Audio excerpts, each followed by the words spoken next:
Good evening. Welcome to Good Guys Sports. I'm Jackson Gerke alongside our co-host Mike Roby, B.L. Wamberger, Blake Gerke, and myself, Jackson Gerke. I'm myself, Jackson Gerke.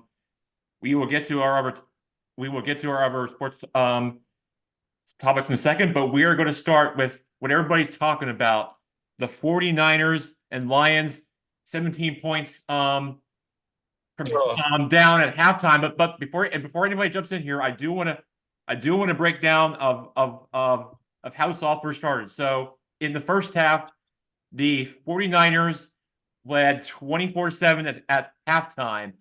But then after that, things took a bit of a turn where Dan Campbell was being aggressive like he was all season in those fourth down plays.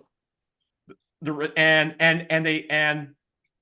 being aggressive on fourth down, and then all of a sudden the 49ers just have some life and just and just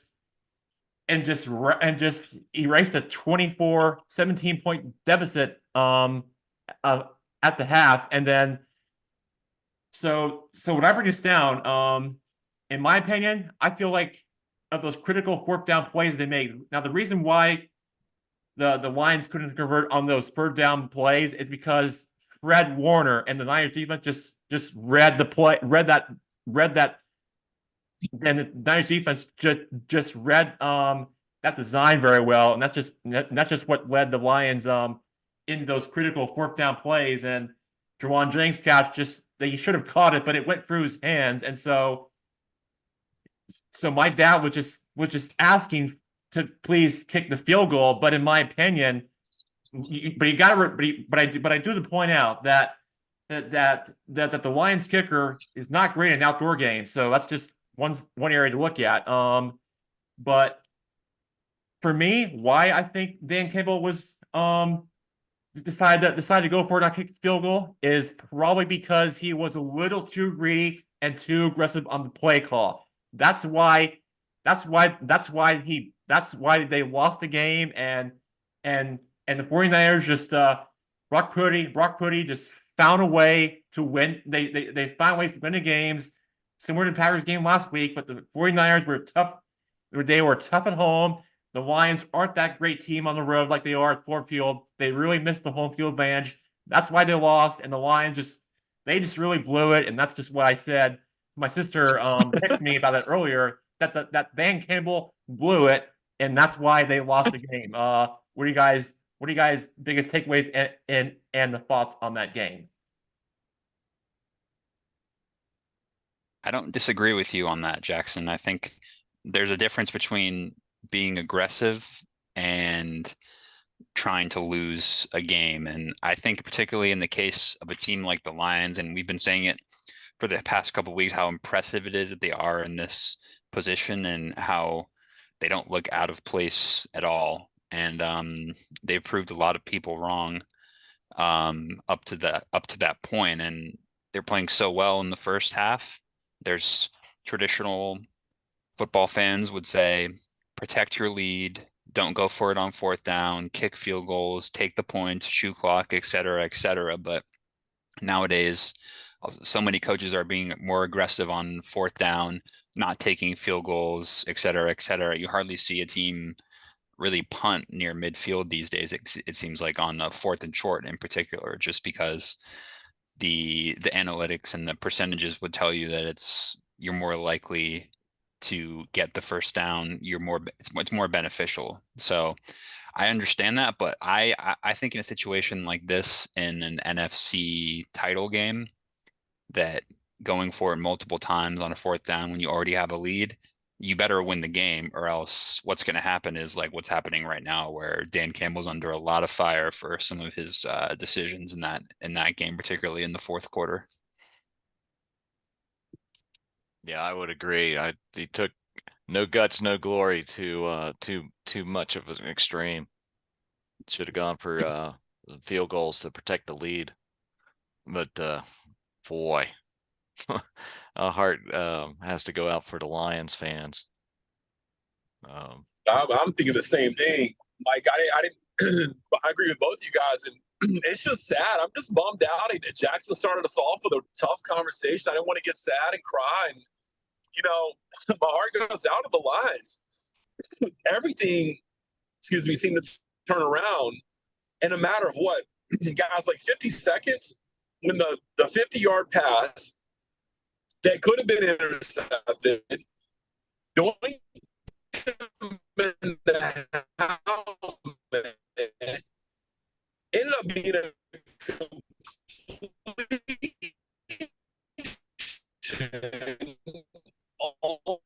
to a touchdown. And then I think it was the first or second play on the very next drive, the fumble. I'd have to go back and look at the actual game clock, but it could have been more than a minute or two of game. Those two scores. It couldn't have been a bigger 180 in the momentum shift after those two scores. And my heart broke for Detroit. I think a lot of us kind of saw that and thought, you haven't seen like the 49ers get them back in the game. I think they're back in the game. But hey, shout out to the Panthers have nothing to cheer about, nor do the Hornets. So we're cheering for Christian McCaffrey, old CMC. So go Niners. Well, there you go. I mean, I do want to point out in that part of the game where if you guys saw this, I'm sure we all have, that Brandon Ayuk's pass interference play, draw the flag. That's where the crowd got into it. Really got into it and kept drives alive, kept plays alive for the Niners, and then of course at halftime they played Don't Stop Believing, and that's really why the crowd never just like gave up at Levi Stadium in Santa Clara, and that's really why this team just got to show belief. And Kyle Shanahan I feel like their halftime message just really I feel like the Niners just made some big adjustments from Kyle Shanahan for what he's done from this team. Just really, if I had to guess, they really just they really just made some like adjustments for the second half. Just really what they thought they woke up, and just for the offense and defense that they just kept scoring on every possession and tying the game and then taking the lead. And although the Lions did get the last did score in the fourth quarter, but third quarter has really been a disaster for the Lions. But yeah, the onside kick just nobody makes those nowadays for teams in the NFL. But at least getting your touchdown for what could be the final play for the Lions for the entire season. Now you're going to have a tough offseason for really just for making Lions fans out there. They're just not going to want to hear about this. But you think about it, making it all the way to the NFC Championship game, and those they are just they're just devastated, and they're mad and they're angry. And I want to throw out a baseball theory for a second to Uncle Mike about on this. Now, you remember the 2003 Cubs where they against the Marlins in the Steve Bartman game where they had the final out and they couldn't close the deal. Well, that was the opposite of it, and that's just part of why the Lions just couldn't execute on those final plays. And then you know what happened after that? After that World Series, they never got back. So it could be years to even get back in position, but if 15 years later, yes, I think. Yes. Yeah.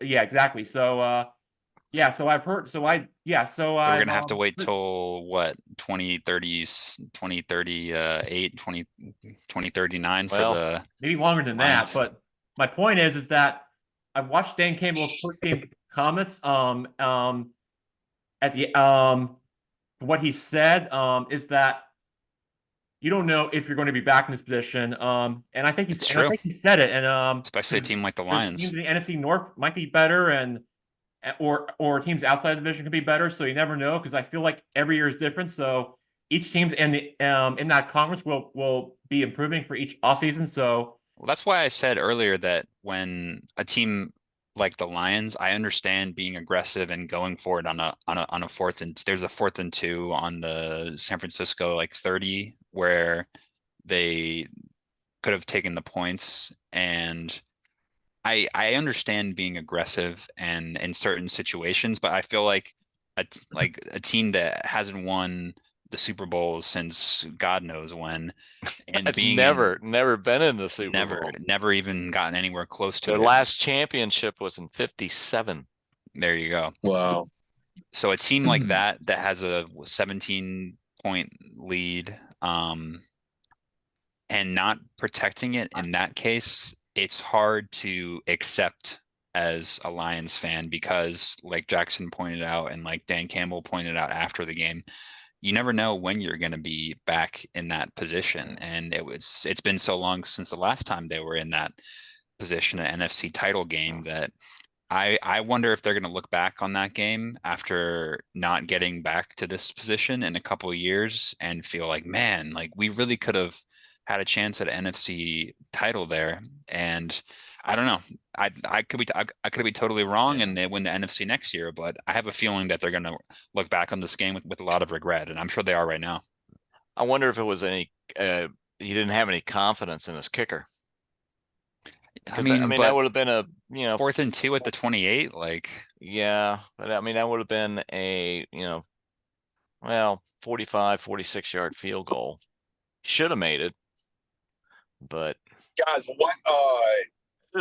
And I really didn't see the point. I mean, even if you get a touchdown, you're still down by a score. Field goal, you're down by a score. Touchdown, you're down by a score. I don't know. I didn't really see the point of that. But let me ask you guys this. What was more surprising to you guys? Ravens and Lamar, the human joystick, Jackson losing, or the Lions losing after they were up by 2 scores? What were you guys more surprised by? the egg the Ravens laid on the field surprised me no more. I agree. it was a big shiny egg as well, wasn't it? Yeah, Yes, it was a rotten egg. Yeah, and Lamar only scored the only touchdown in this game because Kansas City and Steve Bogboa and the Kansas City defense were all over Lamar. They were pressuring him. They were Spag. all over. The Travis Chiefs, Kelce was unstoppable. the Chiefs came out, and from play one, they started busting them in the chops. I mean, they hit them hard from the beginning. And man, I think it was the Ravens kicker for not before the game getting in the way of Mahomes and Kelce trying to warm up. Oh yeah. I think they Extra motivation. well, look at Kelce. He had 11 receptions that day. I He mean, passed Rob Gronkowski's record, or whose record did he pass with the most? yeah, What for a was it? tight The end. most? Yeah, Yeah, in playoffs. yeah. He so I don't want to go back to the number 2, but there's 2 plays that stand out in that game. Oh, I think I wanted to jump in here, and one of them I want to bring go up. ahead, Jack. Jump in. Yeah. No, go ahead, Jack. We're probably thinking about the Yeah. exact So same 2 yeah. So plays. I Go was ahead. going to say one of those plays stood out in that game. Well, they were a bunch of mistakes for the Ravens in that game. One of them was Zay Flowers and was on an offensive pass interference call or on offensive face mask call by one of the Chief defender players, and then the next play after that, I think it was 2nd and 8. Zay Flowers took the ball in the end zone, but he turns over the ball, the Chiefs were all over, and it becomes a touchback. The worst feeling ever for a football fan, and for a player, for a coach, what not to do in a situation like that, and that's what cost the Ravens in that game. Just too many turnovers. Chiefs were all over them. And that was a heck of a defensive play. And that's how they lost the game, Blake Theo Weinberger. That was nothing to do with Flowers. yeah. Go ahead, Mike. I was going to say Flowers got penalized for taunting several plays before that. Yep. Like, sure did. Dude, keep control of yourself. I'll tell you what, man, it hurt. I know watching Lamar, how upset, you could just tell how bad he wanted it. I mean, that hurt too. That's just like it stung with the Lions. It stung a little bit watching, I think Lamar would have done, I don't think he did do anything and everything in his power to win that game. I think you wanted it bad. That one stung a little bit. I kind of wanted him. I kind of wanted him to move on. You know, Mike, if our Redskins and or the Commanders and the Panthers can't do it, the closest teams nearby us count, right? For Yeah, something. yeah. There we go. You're just gonna claim the nearest team that wins a game every week, aren't you? Next week you'll be like, well, I'm kind of close to New York City, so maybe I'll claim the New York teams. Sounds Oh, like a man. good plan to me. I know. I But, think uh, particularly I got that. a Yeah, I think that game was such a frustrating one because there was no points in the second half at all, and so I think when the Chiefs came out and like Mike said, really punched him in the mouth, and Kelsey got off to a hot start. The Ravens were like, okay, like that's fine, we'll calm down, we'll get the game going, but it just nothing really ever got going, and so it just it was the game was won in the first half, which was probably the most frustrating part for Baltimore is that they relied on Lamar improvising and creating offense out of nothing all year, and it just didn't work over and over again. So it's going to be frustrating, and similar to what we were saying in the NFC. I mean, Lamar's obviously he's an MVP talented player, so he's going to back himself to win this conference. But him and Josh Allen have to be scratching their heads year after year, seeing Patrick Mahomes advancing to the Super Bowl. And you can make the argument maybe Kelsey's on his last leg, and once he leaves, Mahomes isn't going to be able to do it. But we've seen year after year bet against Mahomes at your own risk because it just seems like he owns the AFC right now.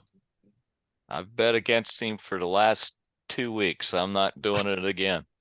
Yeah, we'll get to that next week, but I'm Yeah. sure you've learned your lesson. I've learned my lesson.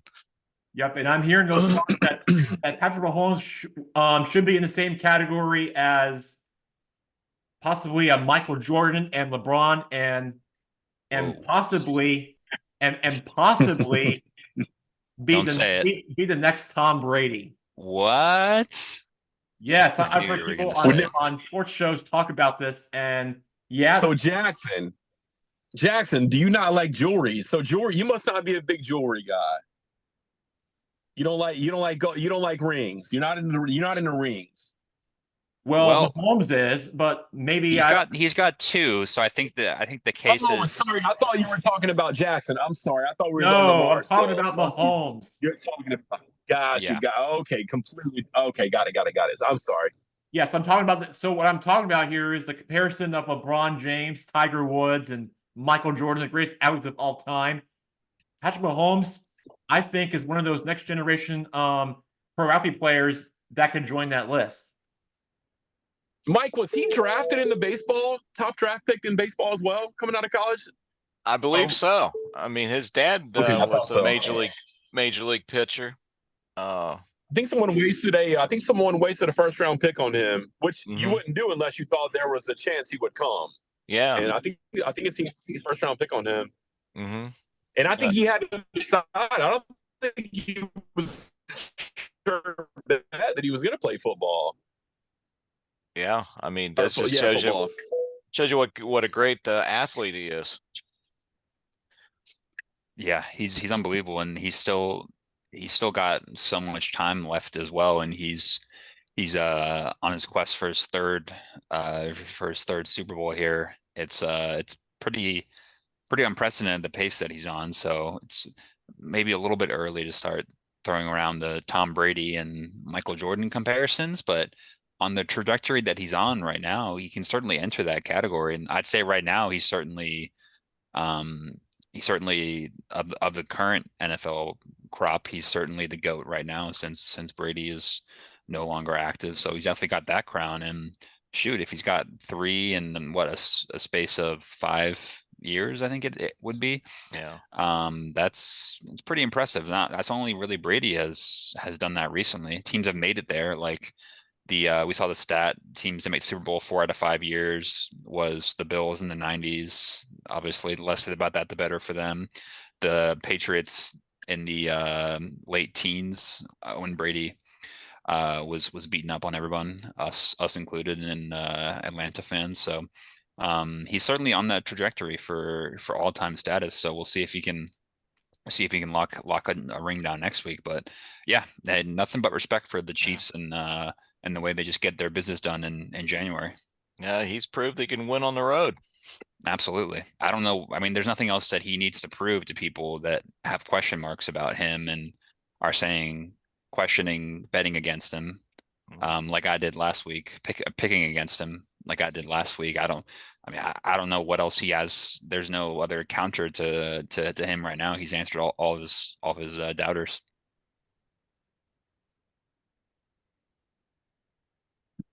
I mean, I guess we could. Well, I guess we could all be wrong, but if I were to predict, if I get it right and be the next champion, the Raiders champion to win the Super Bowl, they would join the Steelers in the 70s,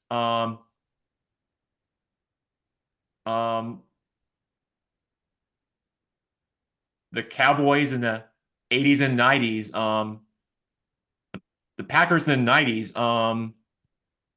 Cowboys in the 80s, and then the Patriots in the 2000s. Maybe we'll have a repeat champion in 2020s, but we'll see. Only time will tell. Between now and Sunday. So we will revisit that 2 weeks from now for our game picks of this year's Super Bowl. Who was the last team to go back to back in the Super Bowl, Jack? So the I'm Patriots? glad you asked. It was the Patriots. They won it in 2000. They won it in 2003 and 04 seasons. Yeah, it's surprising because they won so many in the previous decade, but they never actually won back to back in the 2010s. Interesting. So I think that kind of proves that in the modern NFL, it's very difficult to go back to back. So that's certainly a feather in the 49ers caps in terms of that history. Yeah. But maybe the Chiefs can change all that on Sunday. We'll see what happens. We'll see. We'll talk about it more next week. Kansas City was in the very first Super Bowl. That's right. Against Green Bay, right? Against Green Bay before it was called the Super Bowl. Yeah, they've been around for a while. Yeah. We remember it too well. Yeah. All right, so let's move on now to some coaching news. All the head coaches are filled, and then we'll get that in a second. We'll get that in a second. But I was listening to Stephen A. Smith today, and he is not buying the hire of the Commanders' new head coach of Dan Quinn, who's been named head coach for the team. Now he was saying that he doesn't that's a good hire, but says that it's not a big splash and they're not delivering the parades and championships to DC, and he said that that they could have gone after like a big splash name could have gone after some big names like Jim Harbaugh, I don't know, Bill Belichick, people like that, but he says that he could have gone some big names for the team that would have he would have felt a lot better of that, but he said that he would but he also said that he would have kept the defensive coordinator job for the Cowboys and just continue on for another season, coach against the Packers and the 49ers, but that didn't happen. So he's going. So it turns out he's been named head coach of the Commanders for the season. We've all talked about Bob Myers and their organization for what they went after, and I think that it might have been the right choice, but that's what I've been hearing about today, and for all these multiple reports I'm hearing out of, and with the Washington's GM just somehow, believe it or not, they should have went after Ben Johnson and the Ravens defensive coordinator, but instead it turns out he's headed to the Seahawks, so they should have went after Ben Johnson for the Lions offensive coordinator. We all predicted that was going to happen. It didn't, so that instead it will be Dan Quinn, the defensive coordinator who previously played for the Falcons, led them to the Super Bowl, and then previously with the Seahawks and with the Cowboys for the last few seasons. And I got to ask you guys, is this the right hire for the Commanders or not? Well, Talk to me. the Ben Johnson withdrew his name as a candidate, and he told the Commanders he's going to stay with the Lions. At least that's what I've heard. So I think Ben Johnson would have been the first pick, but he withdrew his name, and so they were left with either Dan Quinn or Aaron Glenn as another candidate for that, and they being the last, to come up with a coach. I guess I hope that Eric Bieniemy stays with the Commanders, because a lot of the other teams are picking young offensive coordinators, and now we've got a defensive coordinator. Wasn't Quinn the coach of the Falcons the year the Falcons blew a big lead in the Super Bowl? I knew he was going to bring it up, Jack. He was, and that was actually, they were actually talking about that on ESPN today with Stephen A. Smith, and he was saying that it's the wrong hire for the team, and I feel like that he was saying that he has question marks with this coaching hire and for this team, and how I feel like they should have got it right. Like I said, they should have went after Jim Harbaugh or Bill Belichick or some big name. They didn't, and that's who they stuck with. Because Dallas defense looks so good against the Packers. Well, to be fair, the Commanders would just want to be in the Super Bowl regardless. They don't care if they blow a 25-point lead in the Super Bowl. They just want to get there. Even if we have seats on the 40-yard line, we'll be just happy to be in the Super Bowl.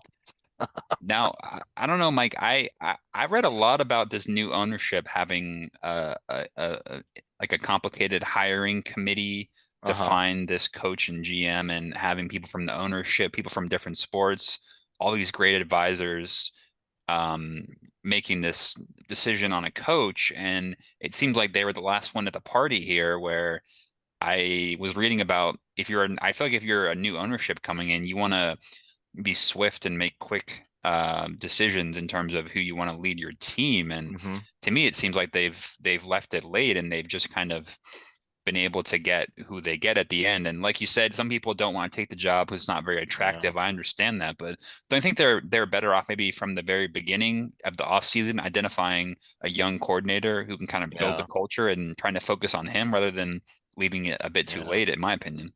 Well, there's an old saying: if you want to do it right, do it yourself. And if you've got plenty of time, form a committee. I think that's what they did, was they just formed a committee and then and hopefully they didn't mess the whole thing up. But well, there's also a saying: if you got 10 different opinions in the room, then you've got 0 opinions. And I wonder if this hiring committee backfired on them, where they weren't able to agree on somebody, and all of the potential candidates ended up taking other jobs, and they were left with Dan Quinn. And I want to be fair to Dan Quinn, because if it wasn't for that Super Bowl, then I think people would have much better. He'd be held in much higher regard than he is currently. I think he's an okay coach and a better defensive coordinator. I think I agree with Stephen A. on this one, where it's just not a particularly inspiring hire. To me, it's similar to Rivera, where it's an experienced coach who has gotten a team to the Super Bowl, but in terms of trajectory, I don't feel like you're catching him on an upwards trajectory. So are these going to be the best years of Dan Quinn? I just struggle to see him working magic with that Commanders roster. Maybe we'll see who they end up taking at quarterback, and it's a good fit, but Dan Quinn's not an offensive coach. So your point about Bieniemy is going to be important. Whoever they have lining up behind the center next year, presumably somebody from this draft, I think getting him in the right situation is, to me, that's more important than a coach and a GM, is getting the right quarterback and getting a coach, whoever it is, offensive coordinator, quarterback's coach, who's going to who's going to nurture him and put him in the right position, because that's what you guys have been lacking in recent history. Yeah. Well, if we lose to Dallas next year, I'm going to be really upset. It's entirely likely, so I wouldn't get too excited. No. But So, the Jack, other- yeah. what's your feeling on Belichick being snubbed? Yeah, both Pete Carroll and Bill Belichick being snubbed. Well, it's not great, but at least they'll be coaching somewhere now that they passed on the Falcons Where in high school? vacancy. I don't know. Maybe he should, other than being a TV analyst, I feel like he should maybe try college or high school, like you mentioned, Yeah. or do something like that. I guess Shula's record is would safe be my for the suggestion. time being. Shula's record for the most wins in the NFL is probably safe for the time being. Yeah, it's going to be put on pause for now, just until he ever gets if he ever even tries to get back into this. But the Well, Jack, I've seen a lot of people using this Belichick offseason and the fact that he hasn't been hired by any of the open vacancies. And it's pretty clear, given what we know about Atlanta interviewing him. They said that they did interview him publicly, so that's confirmed. So we know that he was interested in these jobs and he didn't get any of them. So a lot of people are using this as sort of an argument in the Brady versus Belichick. Well, if Belichick was so good, why does nobody want to hire him? And people are saying, well, how good of a coach is he without Tom Brady? I personally don't know if I fully subscribe to that argument, but it's definitely some ammunition in the pro Brady argument in terms of Brady versus Belichick, where if we see what the two respective parties have done since they've parted ways, Brady winning a Super Bowl, Belichick not really doing much of anything and not being able to get a job after his stint in New England. So it's certainly a lot of pro Brady ammunition in that side of the argument, like I said. I wonder if he wanted too much control and some of the other owners didn't want to give him as much control as he had up in New England. I think that's certainly the case. Particularly, I heard that in Atlanta, where ownership was interested in bringing in Belichick, but the front office did not want to cede control to him in terms of personnel and everything like that. So I would imagine that was probably a bit of a sticking point with a lot of franchises.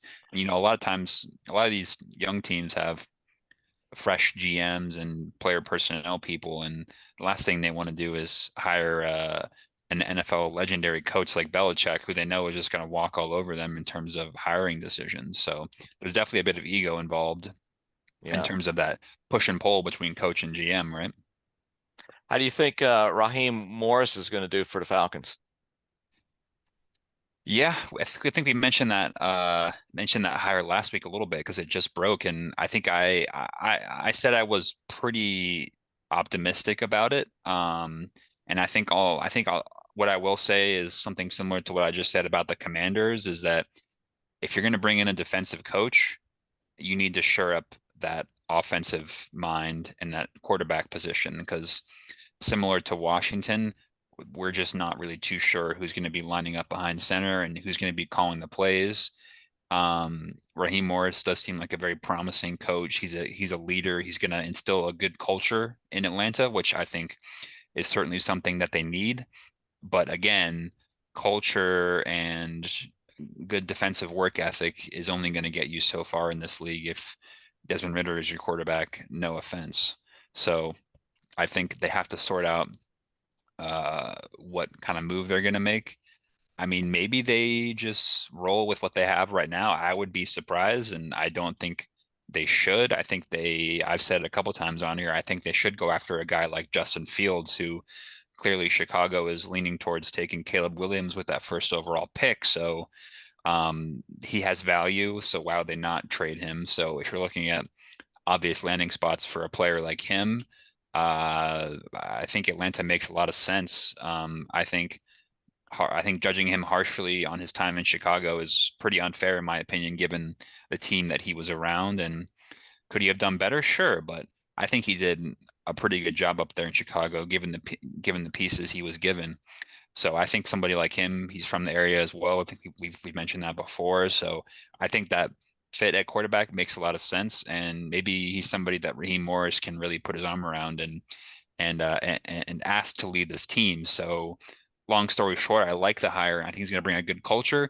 I still have question marks on the offensive side of the ball, though. It's fair enough. You can What do always you go think, after Jack? Sam Howell. Yeah, I'm sure. Well, I I'm heard he's glad you brought that available. up, Uncle Mike, because now the Commanders should really go after a quarterback, whether it's in free agency or in the draft. From what I'm The hearing, draft. Drake May is your is the likely projected spot, unless anything changes, any changes happen compared to the last time the Commanders passed on a quarterback, which I feel like it could happen, but you never know. But I hope not for all you Washington fans out there. But yeah, I think that Drake May could be your next available best second best quarterback available behind only Caleb Williams to the Bears. But yeah, I think Drake May would be a good pick. He may end up turning into another Josh Allen for us. you think so? And he's a big guy. I mean, I don't know. If I were Washington, I would really go after a quarterback who doesn't make any mistakes and just is very athletic and just try to protect the football at all times and just Yeah. to one of your big playmakers. That's who I would look for if I were if I were running the team for the Commanders. Oh, I would agree. I think if the Commanders do not pick a quarterback, the fan base is going to be really up in arms. Yeah, it would. Yeah, the last time that happened, the last time that happened, since they passed on a quarterback, they end up going with Chase Young out of Ohio State, and we all remember how that played out, do we? Yeah, exactly. He's not a Commander anymore. No, and there's rumors out that he may be benched for the Super Bowl. Yeah, so maybe it's a trade that hasn't worked out well for both, although you got draft capital, so maybe it's might end up benefiting you guys in the long run. But no, I agree, and I'm sure we'll talk more about it in April. But that 1, 2, 3 of Chicago, Washington, and New England in terms of the three quarterbacks, they all need quarterbacks. And it's interesting because we've seen this the past couple of years, this last year being a good example of the team with the #1 pick, well, Carolina in this instance, who traded up for it, which makes it even a bit more ridiculous. Taking Bryce Young first overall, and then while it's still early and it's only been a year, the consensus is that CJ Stroud is the better quarterback and is going to be the better quarterback, leading his team to a playoff victory in his first year. Pretty impressive. But I wonder if nowadays a lot of these quarterbacks are overanalyzed, and the team with the first, it's almost advantageous to be a team in the second or third pick, because maybe the team first overall overanalyzes that position and they feel like they have to take the player who everybody thinks is the best quarterback, being a Bryce Young, a Caleb Williams, and the best player ends up slipping a little bit. And obviously there's exceptions to that rule, and lots of quarterbacks go late in the first round who end up not being great, i.e. Mac Jones. Quarterbacks go late in the first round or end up being MVPs, Lamar Jackson. So there's no exact science to it. And that's kind of my point, is that maybe a Washington and New England is better off being in that 2-3 and taking the quarterback who slips to them. You've obviously got a Jaden Daniels who is a more athletic quarterback, and that's certainly a lot of teams look for that type of model these days. Quarterback who can move around and scramble and make things happen with his legs. So I'll be interesting to see. I know that Drake May, the Josh Allen comparisons are obviously easy to make. He's a big guy. He's got a lot of mass. He can move his feet as well, right? So I definitely understand that comparison, but the odds of there being another Josh Allen just sitting in the wings is also very unlikely. So No, it it's like seems it's like drafting a starting pitcher. exactly. You never know.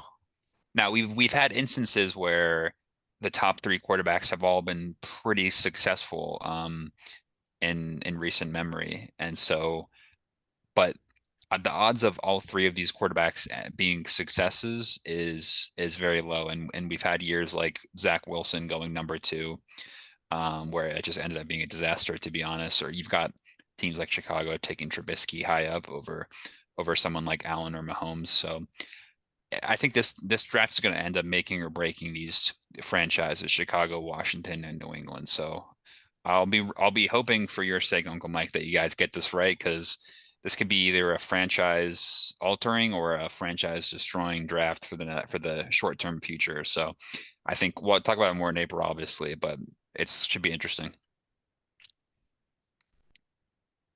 All you can hope for is all they can hope for your team is that it's not becoming something that's what is called to what is going to be a championship or bust kind of situation, which I hope it isn't for you guys if you get this right. So we'll see what happens.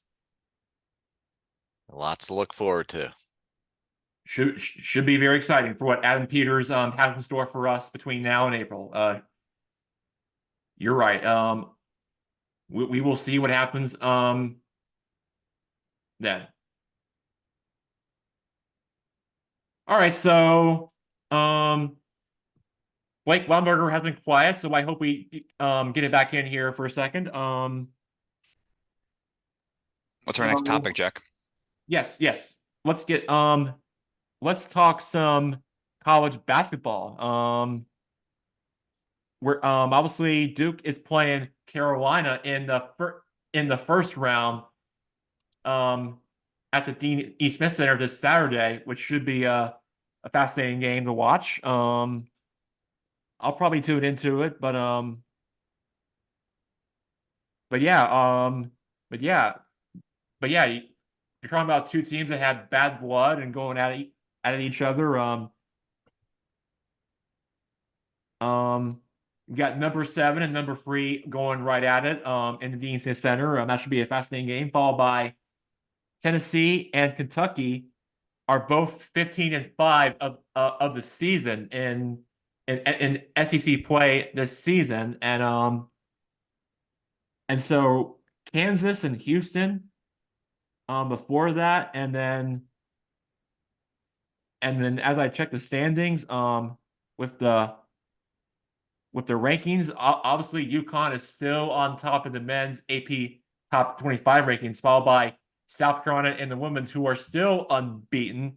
Nobody is stopping has stopping them lately, unless Clayton Clark just meets them, let's say in the big dance in March, and say if they, I don't know, maybe upset them, or possibly UConn or LSU, Mississippi State, one of those teams that can go toe to toe with them, but that's for another conversation for another time. But as of right now, UConn and South Carolina are on top of the college football rankings as it stands right now as I speak. So Duke Carolina should be a fascinating game. I know that I mean, I wish we had Mr. Kevin on this week, but we don't. But if he were here, he would probably say it would be a fascinating game to go to, whether it's a 10-mile bus ride up down Tobacco Road, back and forth between Cameron Indoor and Dean Smith Center, compared to like where you're flying to a away game. Well, this is what makes this rivalry so special, is that you go back and forth between one school and the other, and makes it really special. That's what he would be probably saying to us right now, and I'll agree with him. What do you guys think about this rivalry? And this is round 1 taking place in Dean Smith Center this Saturday, and then the second round going to be taking place in Cameron Indoor and from the Cameron Crazy. So, guys, So Jack, what do you think about this matchup? And how do you think Duke is gonna defend against RJ Davis?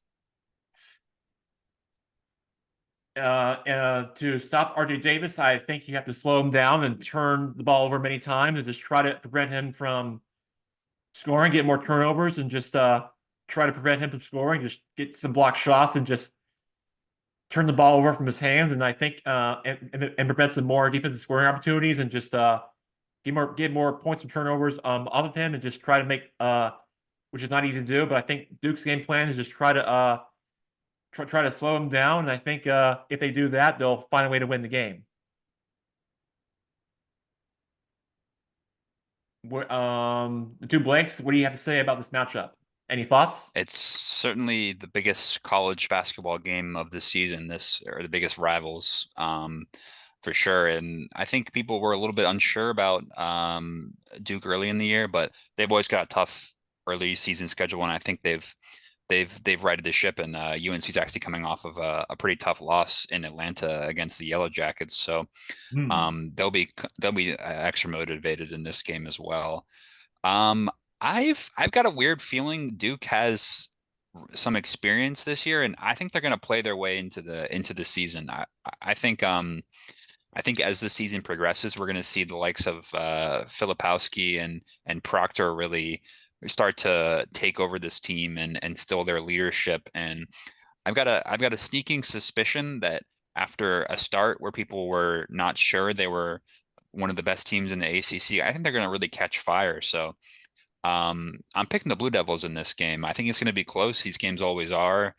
It'll be a hostile environment there in Chapel Hill, that's for sure. And Blue Devils they're gonna have to fight, have to scrap and get rebounds. And I think that's really what they're good at. I think Filipowski, if he is physical in the boards and he him and Armando Bacot is going to be a big matchup in the paint. So I back the experience in this case, and I know UNC has some experience as well, but I think Duke is taking a lot of lessons from last year and applying it this year. And they had a couple of there's that pit loss that really stung at Cameron, but I've just got a sneaking suspicion they're gonna get better and better each week. And I've said before, I'm a huge fan of Coach John Shire, and I think he's going to play a huge factor in this team going forward, as well as we progress through February and into the tournaments in March. So I think this is going to be a huge swing moment in Duke's season, and I think they're going to win on Saturday. Now, if they win, they'll be tied for, or will they be in first place in the ACC? They will be technically they'll have the same amount of losses. Right now, UNC is 9-1 in ACC play, and Duke is 7-2. So it'll be 9-2 and 8-2 if Duke is able to get the victory. So still a lot to play for, and it's a competitive ACC this year for sure. I think Virginia and Florida State are both quality teams as well. So you certainly don't want to put all your eggs in the basket of, obviously it's a big game versus UNC, so they're going to be extra motivated for sure. But I think it's a tough conference this year, and like I said, I think Virginia's got a solid team, Florida State's got a good team, NC State always makes noise in this conference. So but yeah, to me, these are the two best teams in the conference by far, I would say right now, which is not a huge surprise. That's what we thought, right? I think maybe people thought UNC up to this point, UNC are overperforming what people thought at the beginning of the year, and Duke may be slightly underperforming. But again, I think that's going to even itself out as experience plays in once we get closer to March here. So yeah, I think it'll be a great game though. This is the time of year to start getting hot. Exactly. This is where experience matters in this part of the season, right, Jack? That's right, and as it stands right now, the way you just said, UNC is on top of the Atlantic Coastal Conference standings behind only Duke, and Virginia, like you mentioned, and Florida State. NC State behind them. Behind the cut line is Wake Forest, Syracuse, Miami, Virginia Tech, Clemson Tigers, Boston College, Pittsburgh, Georgia Tech, Notre Dame, Louisville, among others. And I know you mentioned that Duke did win their last two games. Got their bounce back win. They, like you mentioned, they did get their bounce back win from their loss they suffered in the one before that against the Pitt Panthers. But then they survived in what was a what was a and what was what I thought was going to be a close game, but it wasn't. They other than the Clemson game where it was a where it was a survival, they somehow found a way to survive against a Yeah, really that good, was a very close good one. Clemson team, and then they went into a hostile tough environment of Virginia Tech, and what I hear is a tough place to play, and Duke did Blacksburg is a very somehow. tough place to play. I'm Yes, sure yes, Uncle Mike can yes, attest to that. yes, and Duke did somehow found a way to win a game there, which is not easy, but at least they got, but at least they got lucky that time. But as we all know, the pregame playing Metallica and the crowd into it, that's what makes college basketball so special, because of those pregame hype stuff they do there. And Virginia Tech, like you said, being one of the tough places to play, but at least Duke got away from this one and found a way to win. But you're right, found a way to win. But you're right. Virginia Tech is by far one of the toughest places to play in college basketball, behind only Boston College. And we don't know how those games turn out, but at least Duke got lucky and away from this one.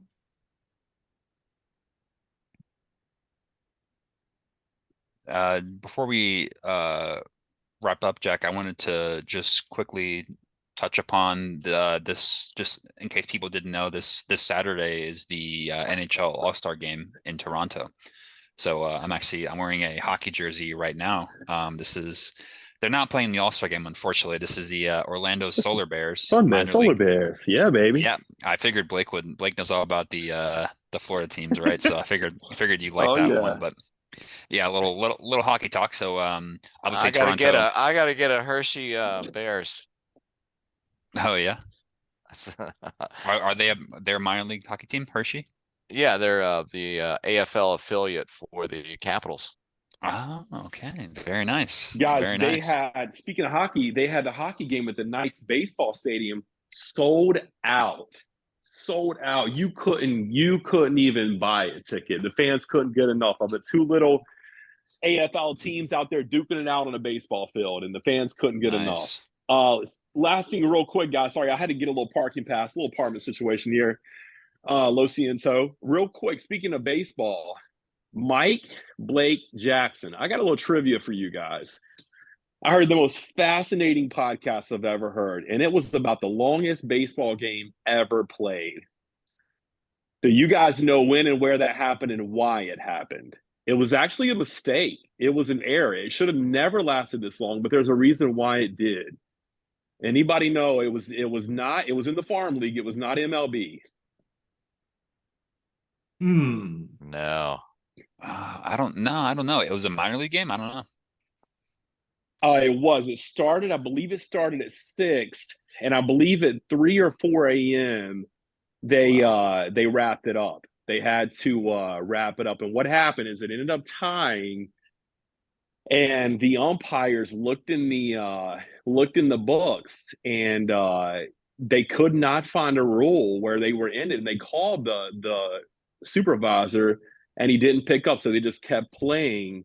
And I can't remember how many innings they went, but I think it went 20 or 30. Maybe it was in the 30s of innings they played, and it's a fantastic story. And the two guys, the broadcast has been recorded, but only because one of the broadcasters' wives brought a camera that night, or it would have never been recorded. But it is one of the most fascinating stories ever. Wow. And they ended because the guy finally called back and he said, "Oh my gosh," he said, "Yes, you guys have to suspend that game immediately."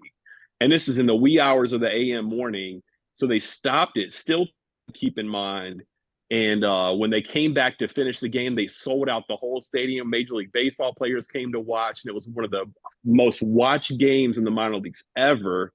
And it ended very quickly. I think somebody scored, and it was that guy's. He never made it to the pros. He was AAA or lower his whole life, and he hit the walk-off hit, and that's his claim to fame. Never made it to the pros, but he hit the walk-off hit. So I'll send you guys a story, but it's a really fascinating story. Yeah. Yeah. Was it I think I pulled up a article. Was it in it was in Rhode Island between the Pawtucket Red Sox and the Rochester Red Wings in 1981. Wow. How many innings? It was 32 innings were Good. played. 32 innings lasting in 8 hours Good. and 25 minutes.